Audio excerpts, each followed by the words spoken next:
Paulino Alcantara, the fifth of six children, was born on the 7th of October 1896 in the city of Iloilo in the Philippines. His father was a Spanish soldier who was serving in what was then still part of the Spanish crown, and his mother was Filipino. At the time of Paulino's birth, the social situation was tense, with constant revolts against Spanish rule, and in 1898 the Philippines became what was known as an insular area of the USA. A year later, in 1899, the Alcantara family decided to return to Spain, and they settled in Barcelona. That same year, Joan Gamper and a group of friends founded Football Club Barcelona. Paulino Alcantara, who was born in 1896, arrived in Barcelona with his family when he was only 3 years old. By chance, that was the year that Barca was founded. And this was a Barcelona that was growing as a great city, but still at really quite a slow pace. And sports such as football were pretty much unknown in Barcelona. And in a way, it was in the course of his life that Barca grew, and football in general grew as well, and sports were consolidated in a city where, when he arrived, for example, there were only trams. But when he retired from playing football, we had a metro system here. So we can say that these were years of growth in Barcelona. He arrived here with his family just after the Philippines and Cuba stopped being Spanish colonies. The Philippines became a protectorate of the USA, and then the family, his father was a soldier, as you know, his mother was Filipino, they came here. I wouldn't exactly say it was exile, but they started to revive what was, in inverted commas, the Spanish tradition of the family.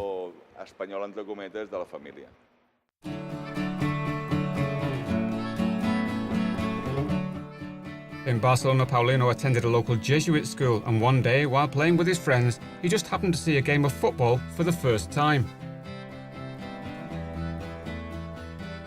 In his autobiography, he tells how in 1909, with some friends, and it's by chance, he was playing with some friends, and they ended up on the terrace of a house that was right next to Barca's ground on Industria Street. And from there he saw his first Barca game, from outside the ground from that terrace. And he was so excited watching the game that he was shouting as if he'd been watching football all his life, and so he became a real fan.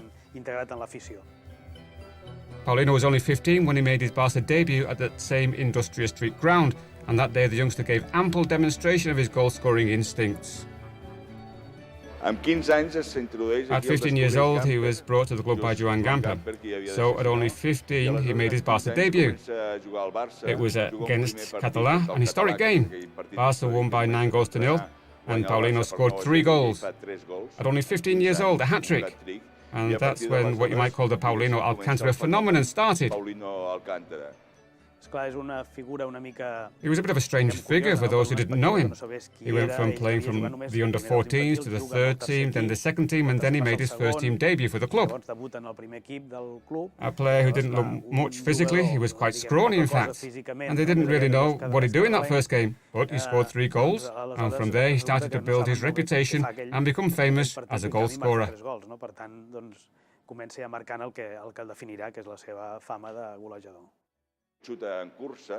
He'd shoot on the run, he was strong, he'd usually played inside left. But Jack Greenwell, a Barca manager at the time, he wanted him to play in defence. But Paulino disagreed, his teammates supported him, and he ended up playing in attack, and we know the results. He was very disciplined, very consistent. I think that's the main reason he achieved what he did on a professional and sporting level. And that's what my grandmother would say, that he was a very upright man, very disciplined. And I think that from when he was very young, he was very clear about his objectives in life, as you might say. And I think that's why he was able to achieve everything that he did achieve.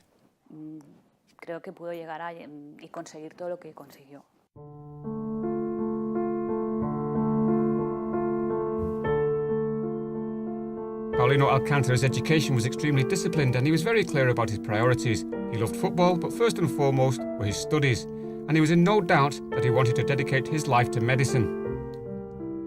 Nonetheless, when his parents sent him to the Philippines to deal with family business and continue his training in medicine, he was very disappointed to have to leave Barca.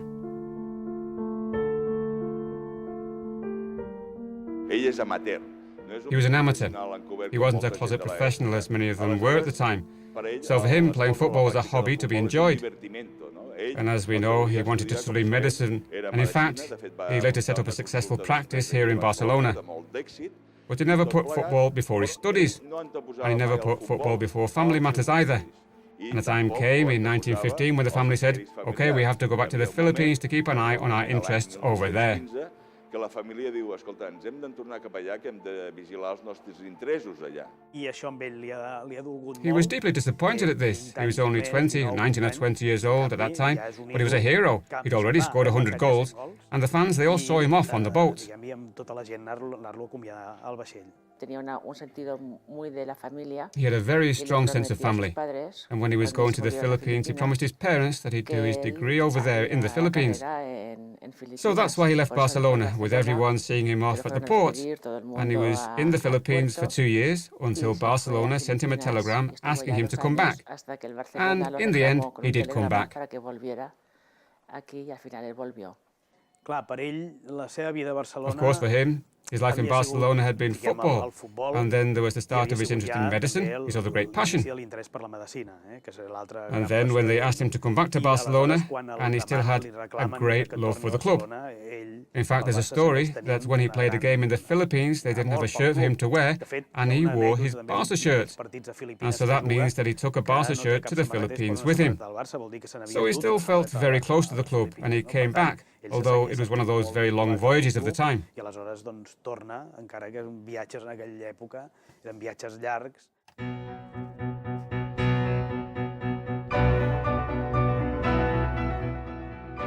Paulino Alcantara heeded the call from Joan Gamper, and there was an enthusiastic welcome for him when he returned. He was made Barca captain, and as his goals helped to attract ever greater crowds, the stadium on Industrial Street became too small.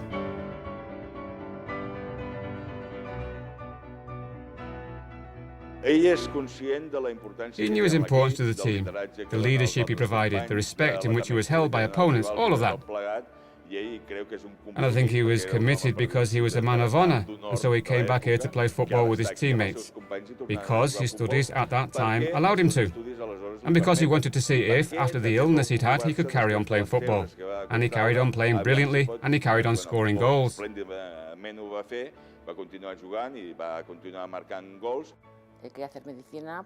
He studied medicine, and they were amateur players at that time, not like now. So they had to look towards making a living.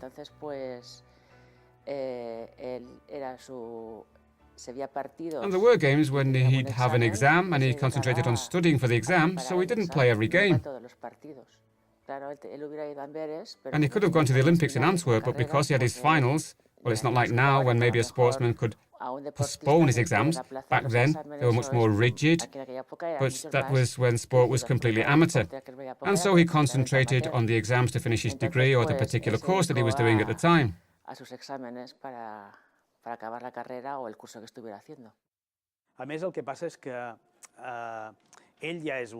Well, the thing is that he was a great player before he left, but when he returned, a lot had changed in those 2 or 3 years in Barcelona and in football.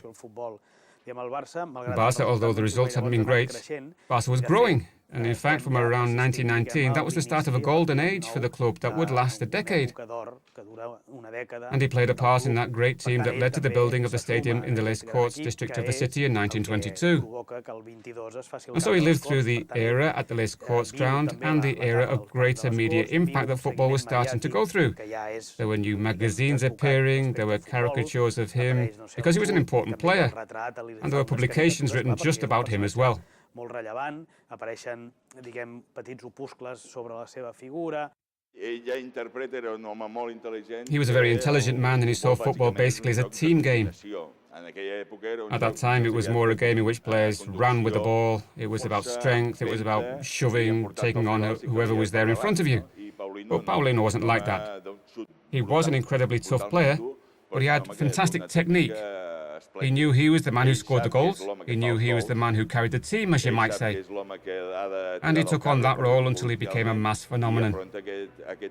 And as well, he had what was very much a Joan Gamper vision of the game. He was a great sportsman, a gentleman, and he behaved as such on and off the pitch. He had this aura as well. this aura of a player who came from elsewhere. And even today, he's still the greatest ever player from Asia, a legend in the Philippines, and that's incredible, 100 years after he first played for Barca. 100 anys després de debutar amb el Barça.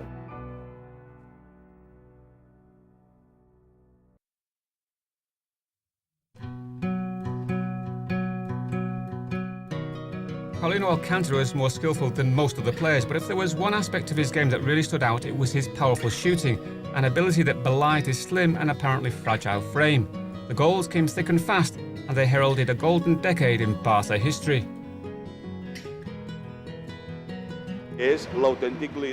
He was the genuine leader, the fundamental player behind the first flowering of football as a mass phenomenon here at Barca. And as well, he was the player who was the foundation for what they called at the time, and we still call today, the golden age of Football Club Barcelona. A good shot didn't happen by chance.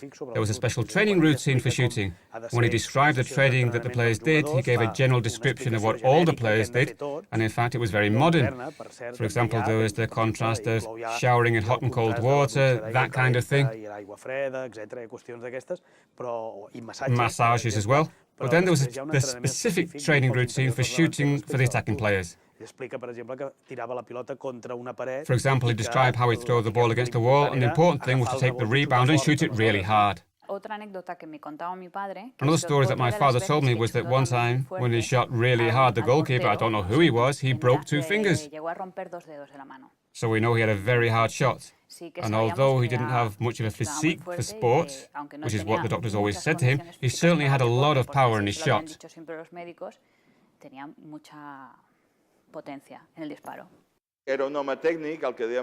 He was a skillful player, as we were saying. He really liked team play, and more than anything, he did things that had never been seen before, shooting on the run, or there's this cliched image of him, which is the power of his shot. For example, he once played in a game in Bordeaux for Spain, and they called him the net buster because he tore the netting with a shot. And the French keeper, he was called Emile Fries, he said that Paulino Alcantara shoots with the violence of a bullet, and it was true. Another story about Paulino, not so well known, was from 1919. Barca were playing against Real Sociedad in the Spanish Championship. Barca won 6-0, and remember the kind of football we're talking about back then. He hit a really powerful shot, the Real Sociedad keeper, who was called Miranda. The ball flew past him, and it hit a policeman who was walking past the goal just at that moment, in the middle of the goal itself. And they said, well, this is what our grandparents said at the time, that the ball and the policeman went into the net. That's not true. The ball didn't go in, but the policeman was hit by this tremendous shot, and the fans were protesting. What is that man doing in the middle of the goal when Barca are attacking? And they started to applaud Paulino like mad. A goal wasn't given, but they tell that story as the policeman goal. They were in Valencia, and they went to Mass. My grandmother went to confession. So there she was, making a confession, and the priest saw that she was with my grandfather, and he said to her, "Is that your husband?" And my grandmother said, "Yes." And he said, "Tell him to come over." And my grandmother went to one side and said, "Come over here." He said, "Me? No, why should I be coming over?" But in the end, she got him to go over. And he went into the confession box, and the priest said to him, "I really admire you so much." And he gave him this big hug. There in the middle of confession, mass going on. Well, my grandmother would tell me this as a funny story.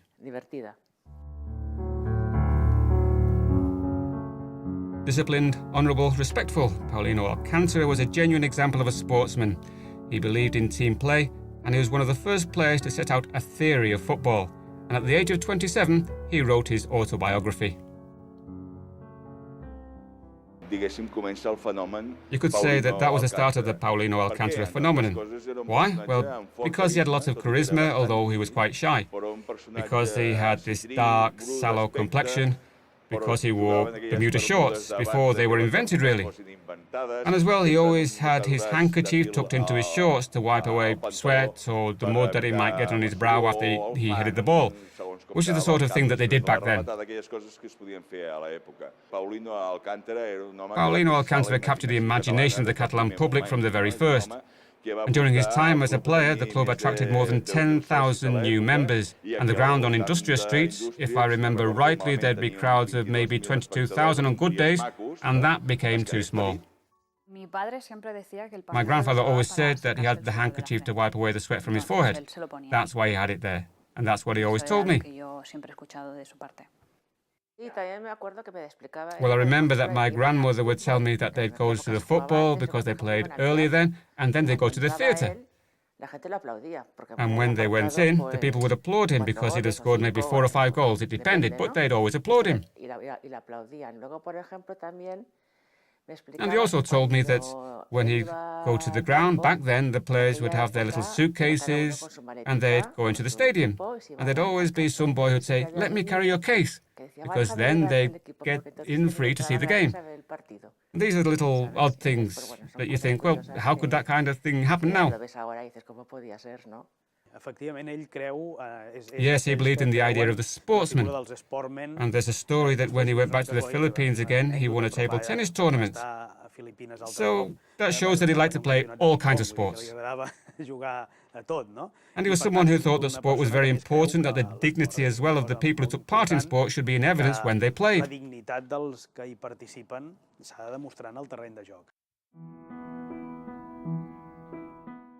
Paulino Alcantara hung up his boots at the age of 31. He scored 369 goals for Barca, and among them was the first goal at the new Les Corts Stadium. 369 goals means that to this day he remains Barca's all-time leading goalscorer.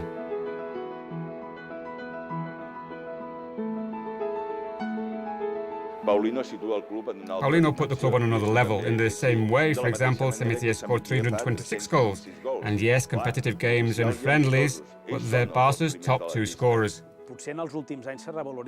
Maybe in recent years there's been a re-evaluation of Samitier, but for those with shorter memories, the first will be Kubala. And from earlier than Kubala, it's as if there were no one. Whereas Kubala is strongly linked with Camp Nou and its early years, and Samitier with the early years of the ground in Les Corts, then we can't say that Alcantara is a player who comes behind those two. He always played for Barca, he never left Barca to play for another team, and in that sense he got an immaculate service record.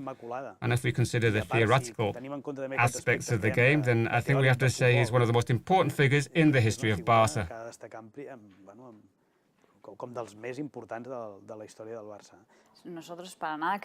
We absolutely don't want to create a rivalry with Cesar. But from the family's point of view, we'd like to stress that you can't compare them. Because in that era, there wasn't the same level of competition that there is now, nor the same number of competitive games. And so it was much more difficult because proper players back then, they played because they loved the sport. That's what my grandmother said. He played for the love of the sport. Él jugaba por amor al deporte.